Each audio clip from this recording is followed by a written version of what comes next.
Olá amigos, estamos começando mais um programa Momento Empresarial, programa esse promovido pela Associação Comercial que tem o apoio cultural da Cicobi, a Cooperativa de Crédito dos Empresários de Itapetininga, que fica localizado no edifício Barão. Estamos aqui em Sorocaba, na sede da Ciesp, onde a gente vai participar da entrevista coletiva promovida pela Ciesp, sobre o tema 10 medidas contra a corrupção. Várias entidades da região foram convidadas, inclusive a Associação Comercial, e o presidente Eris Franciosi esteve aqui presente, aqui na sede da Ciesp, e é essa matéria que vamos mostrar agora para você.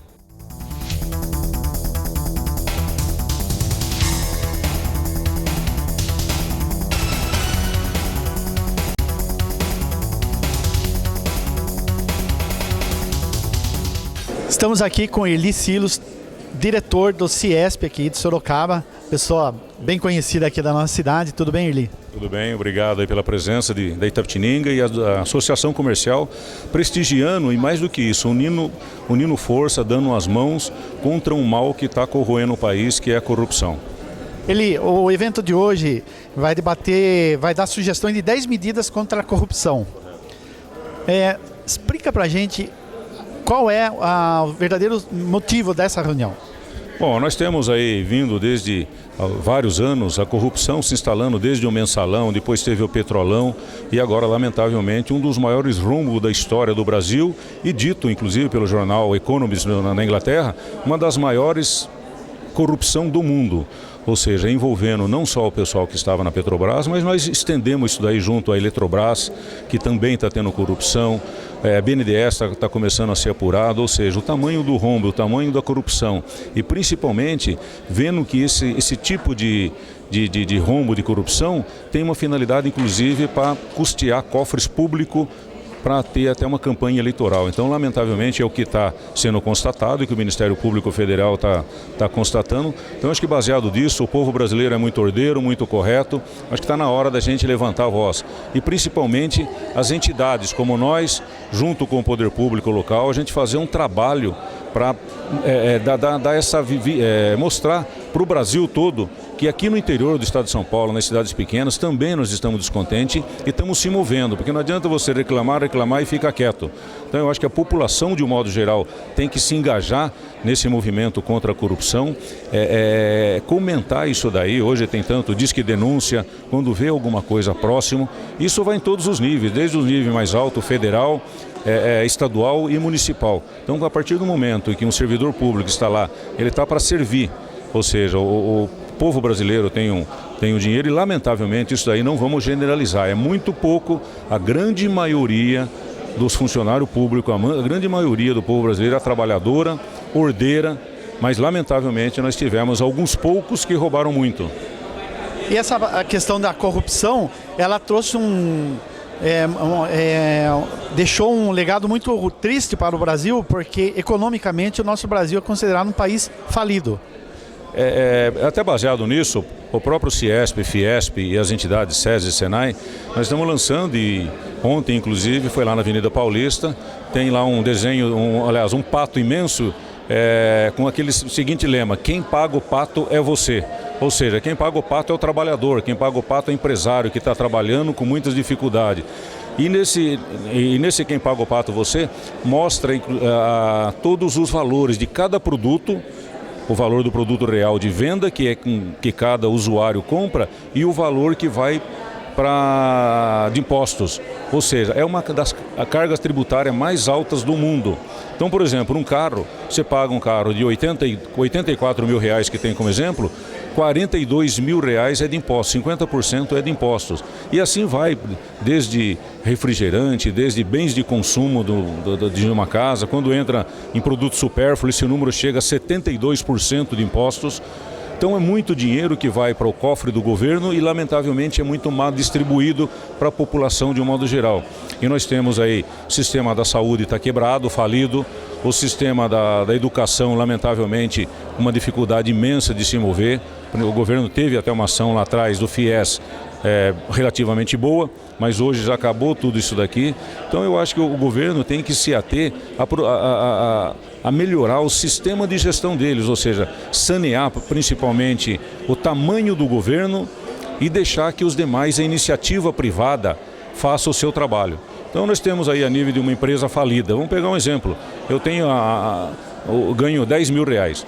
Se eu gasto 11 mil reais, alguma coisa está errada. E ao longo do tempo, isso daqui vai dando um déficit e vai chegar lá na frente que eu estou devendo 20, 30 mil reais. Daí eu vou ficar falido. Então o que eu tenho que fazer no momento desse? Primeiro fazer um rearranjo dentro de casa, diminuir, se eu ganho 10, eu tenho que gastar 5, 7 para ter uma poupança, para mim não ter problema lá na frente. Só que o governo não viu isso daí nos últimos anos e lamentavelmente hoje ele está praticamente com déficit muito... O déficit que a gente fala é um nome bonito, mas relativamente está quebrado. E para isso o que ele está fazendo? Está colocando mais carga tributária nos ombros do povo brasileiro. Você fez um comentário, fez uma comparação com a empresa e até a gente estava conversando antes aqui, você fez uma comparação porque muita gente defende que é necessário essas medidas de aumento de imposto para melhorar a economia do país. Mas você fez uma comparação muito interessante, eu gostaria que você repassasse para nós novamente. Fazendo uma comparação, você mexe com um ramo de vestuário. Então você vende uma determinada roupa lá por R$100. Só que daí você começa a ter internamente um não controle dos seus gastos dentro da sua empresa. E às vezes mistura até a empresa física com a empresa jurídica, ou seja, começa a sugar. Entra dinheiro muito no caixa, você vai lá, tira e começa a usar para outros... não para realimentar o estoque, para ser competitivo. Você começa a usar para outra finalidade. Vai chegar no momento que você analisa e fala, opa, a minha conta está ficando maior do que está entrando em caixa. O que eu vou ter que fazer? Eu aumento a minha camisa que eu estava vendendo a R$100, vou aumentar para 200. Simplesmente as pessoas que passam lá, que compravam a sua roupa a R$100, não vai comprar mais, porque está caro. Ela vai no vizinho e compra por 100, 120. Então, conclusão, você tomou uma medida inadequada, subiu o preço do seu produto, mas não fez o seu trabalho de casa, ou seja, arrumar a sua empresa. E é o que o governo está fazendo, ele não está arrumando a empresa dele, não está fazendo uma gestão nos ministérios, não está diminuindo o custo, dando emprego demais para partidos políticos para depois ter apoio junto ao Congresso, junto à Câmara dos Deputados.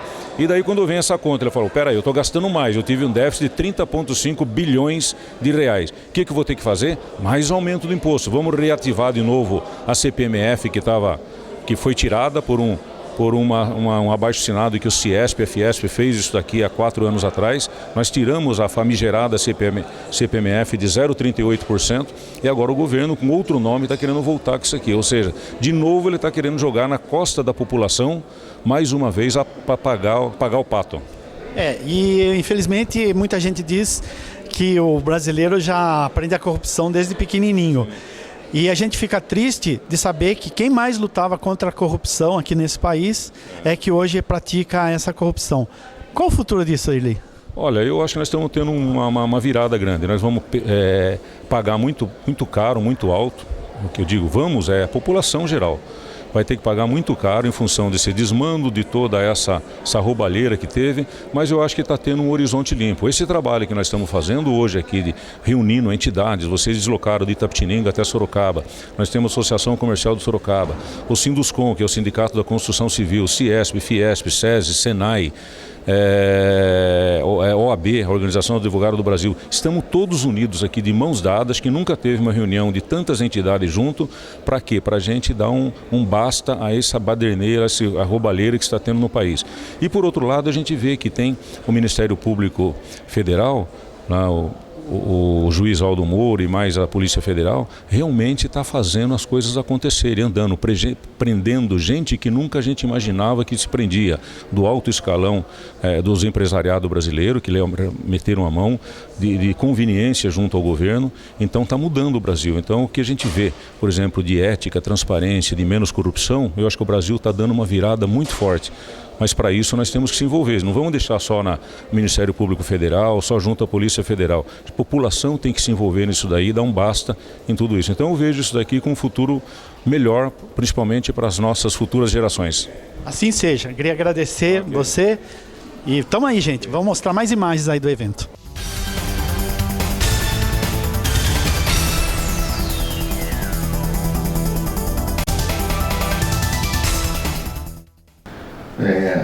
chafurdado dentro dessa vergonha nacional que é a corrupção. A gente pela primeira vez consegue ser manchete na frente de países tradicionalmente corruptos da América Latina. Lamentavelmente foi lembrado dentro desse contexto de dano que se recebe e é assim que o país tem sido governado. Eu acho que a sociedade passa a pleitear, passa a entender que se nós esperarmos dos nossos políticos, dos congressistas que temos hoje, mudanças, acho que nós podemos esquecer.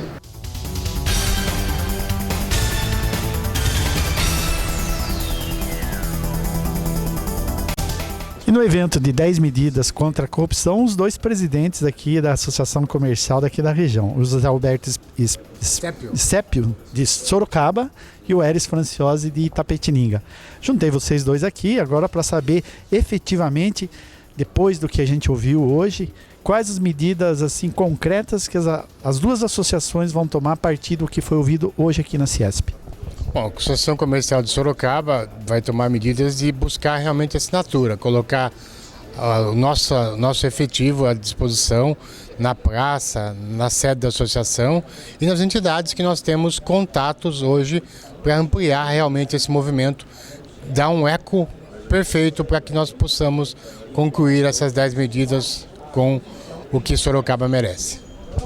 Exatamente, vamos usar a nossa capilaridade, que são aproximadamente 50 cidades, que a gente representa, exerce alguma pressão sobre elas, algum poder, e vamos incentivar todo mundo que consultem e levem essa campanha para todas as associações locais, entidades de classe, entidades de bairro. Vamos labutar para que a gente consiga essas 1.500.000 assinaturas o mais rápido possível.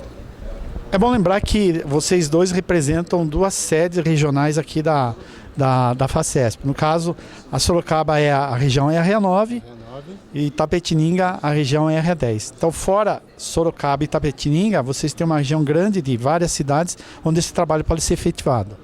A gente vai propor aos outros presidentes das outras entidades, já nessa semana teremos um encontro com eles, para que possamos alavancar essas medidas, levando para toda a nossa região. Nós acreditamos que juntos a nossa força pode ir um pouco mais longe se a gente estiver RA9, RA10 e outras associações para abraçarem esse grande movimento que se começou e vai ter vida e vai acontecer da gente mudar a cara desse país. Como disse o Alberto, vamos tentar estender essa campanha para todas as regionais da FACESP, que é a nossa obrigação. O comércio está sentido, o comércio tem sentido a crise e nada mais justo que a gente combata e saia à rua para combater a impunidade e a pouca vergonha desse país. Para encerrar, uma pergunta para deixar vocês contra a parede. Brasil tem jeito? Eu acredito que o Brasil tem jeito. A gente precisa dar um jeito no brasileiro para ele entender, ampliar sua consciência e ter mais opções de votar certo nas próximas eleições. Eu vejo o Brasil tem jeito. Podemos levar um tempo para dar esse jeito, mas nós acreditamos que podemos fazer diferente, fazer um Brasil melhor aos nossos netos, aos nossos filhos, se começarmos agora. A base é cultura. Educação e cultura. Acho que a gente precisa valorizar os nossos professores e começar o ensinamento na escola. Tem muito trabalho a ser feito, mas tem jeito sim, a gente não pode perder a esperança. Eu quero continuar morando nesse país e que os meus filhos e netos também continuem morando aqui.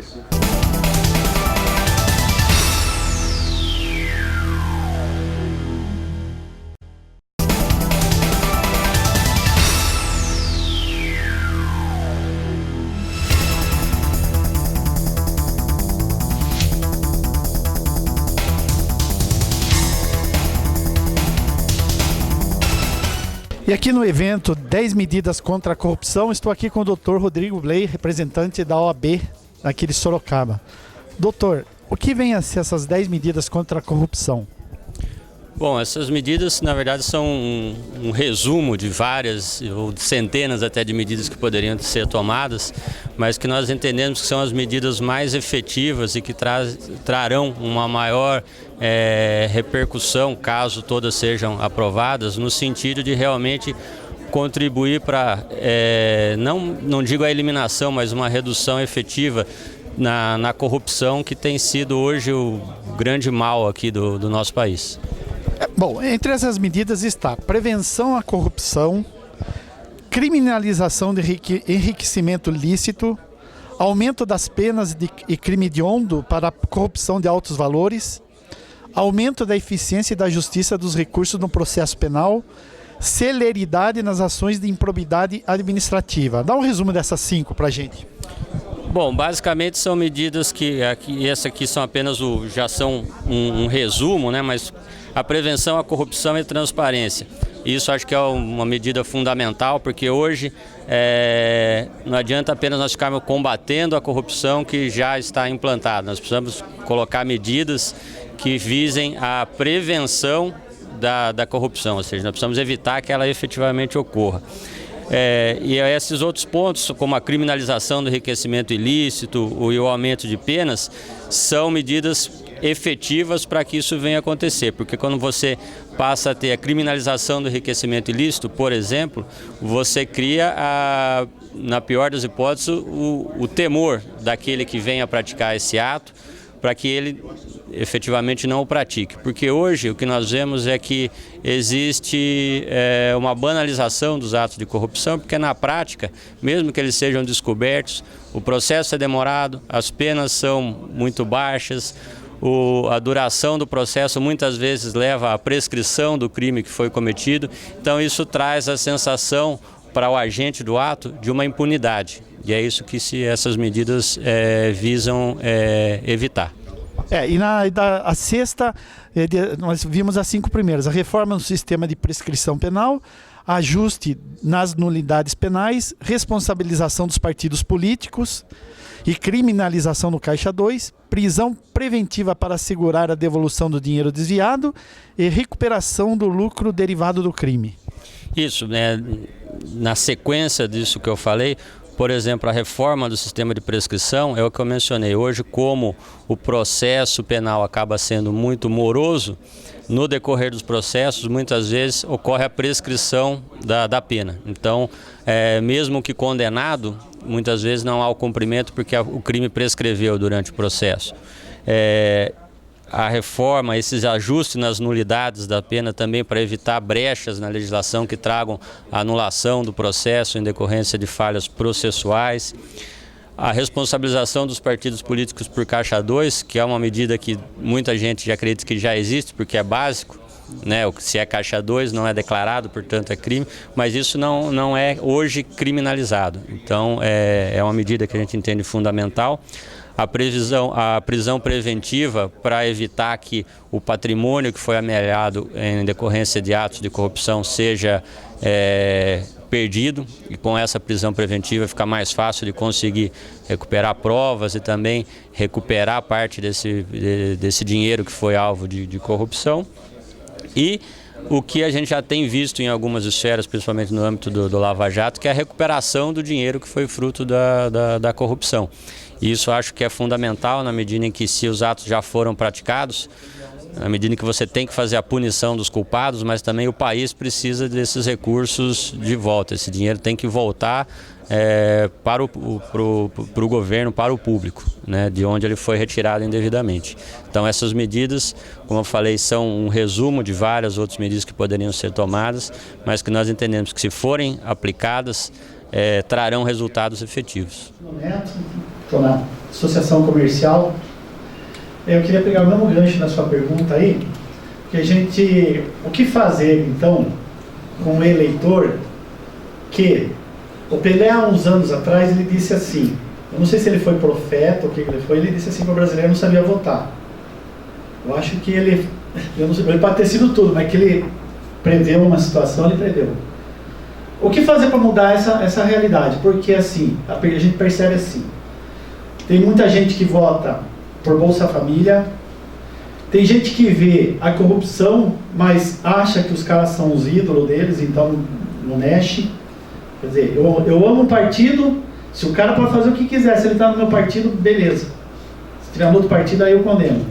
Ou o cara teve um passado legal antigamente, e agora o cara está errando, mas não, pelo passado dele, eu voto nele.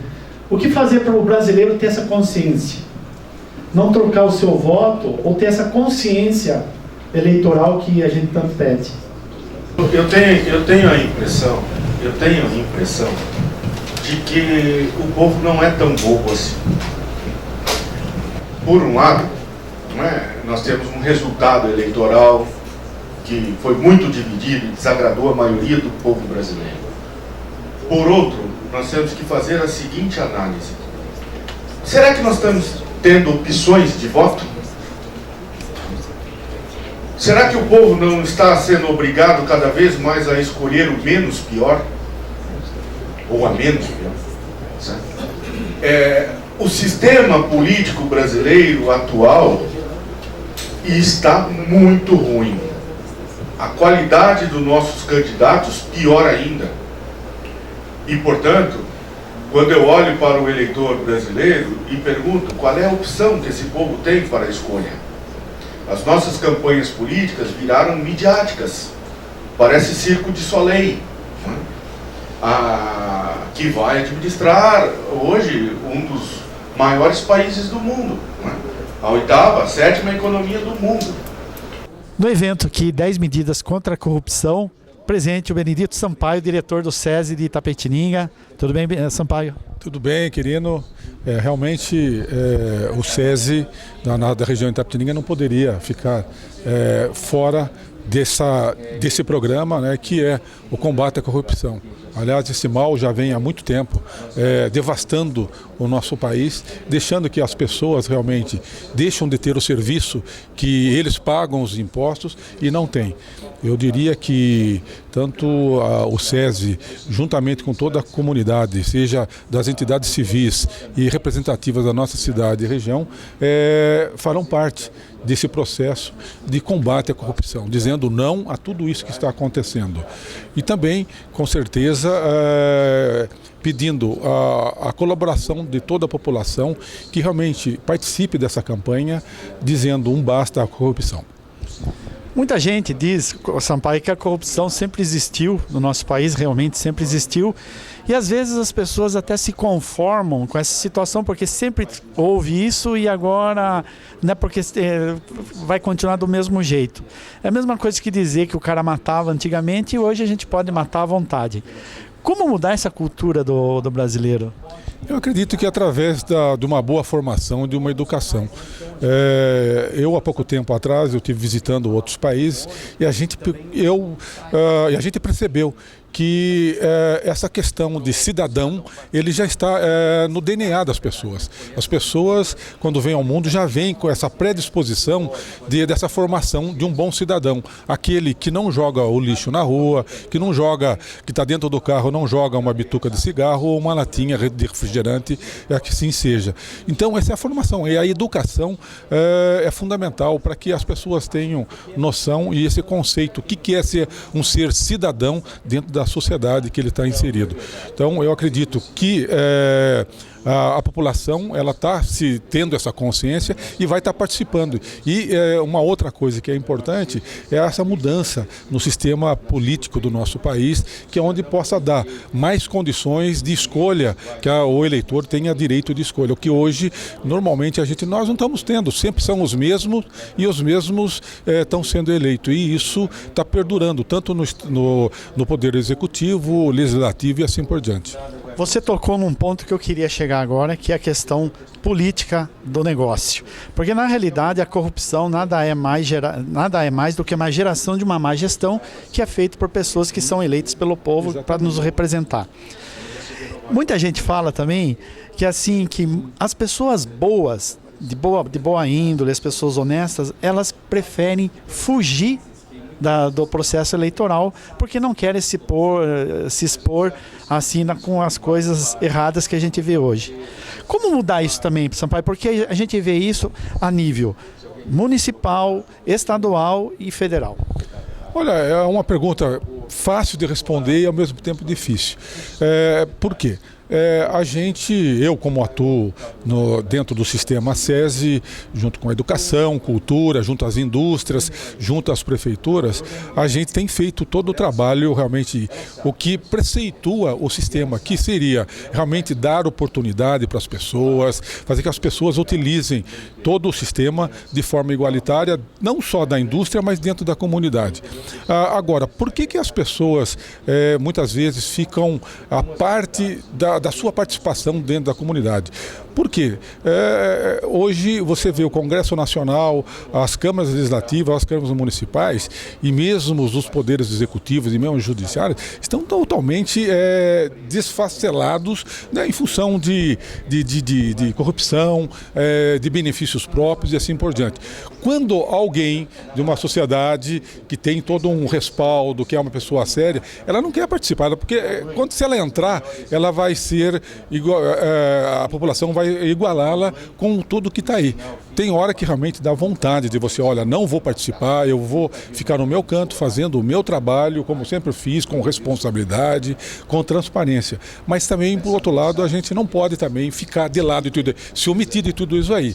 Mas a gente, dentro do que a gente pode fazer, a gente tem colaborado na região, dentro da própria Itapetininga, e eu não vou se omitir, a momento algum, de participar de qualquer movimento que seja, e se amanhã ou depois eu for chamado para colaborar, dar a minha colaboração para a minha cidade e região, com certeza eu irei de bom grado para poder emprestar a minha experiência enquanto profissional, enquanto pessoa, e eu acredito que a gente pode mudar sim, com outras pessoas, mudar todo o que a gente hoje vive no país, mudar o que a gente vive na nossa cidade. Mesmo porque a impressão que eu tenho é que a sociedade, ela está na esperança de que apareçam essas pessoas que se prontifique a entrar na política, porque as pessoas, as caras velhas, a gente já conhece, e a população, eu sinto isso, que ela necessita de uma renovação, e essa renovação vem por pessoas assim,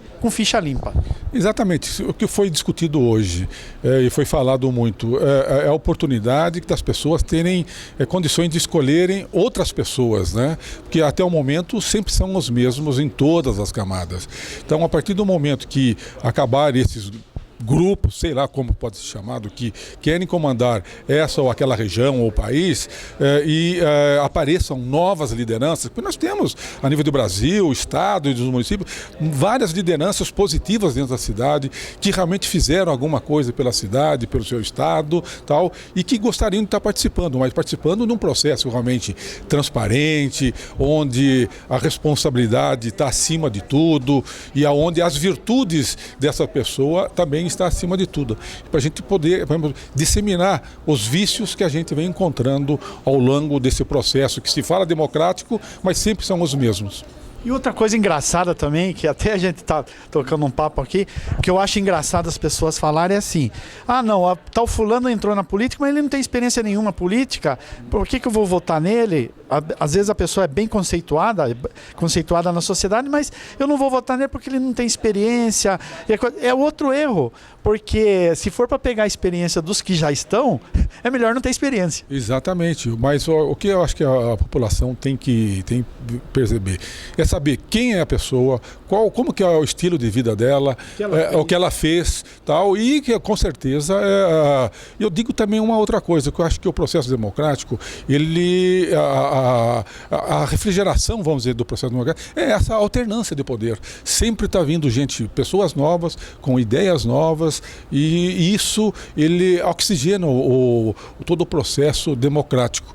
Agora, a permanência, eu sempre fui contra a reeleição. Eu acho que a partir do momento que nós, em todos os níveis, acabarem a reeleição e essa alternância de poder, eu acho que quem ganha é o processo democrático, e que foi falado mais aqui ainda. Não só a questão do processo democrático, mas o Estado republicano, que ele é do povo para o povo. Para encerrar, a gente chega à seguinte conclusão, acho que é de comum acordo, que a corrupção só vai ser realmente combatida a hora que a gente pôr políticos direitos, honestos, pessoas boas, para nos administrar. Com certeza. A questão da palavra política hoje ela é uma palavra pejorativa, bastante que as pessoas confundem. O político, todos nós somos políticos, né? Tanto na nossa casa, no nosso trabalho, na questão do convívio social, nós fazemos políticas, mas uma política sadia. E no poder público também a gente tem que fazer, nós temos que estar corretamente dentro desse contexto da política, realmente fazendo uma política voltada para a sua cidade e para o cidadão.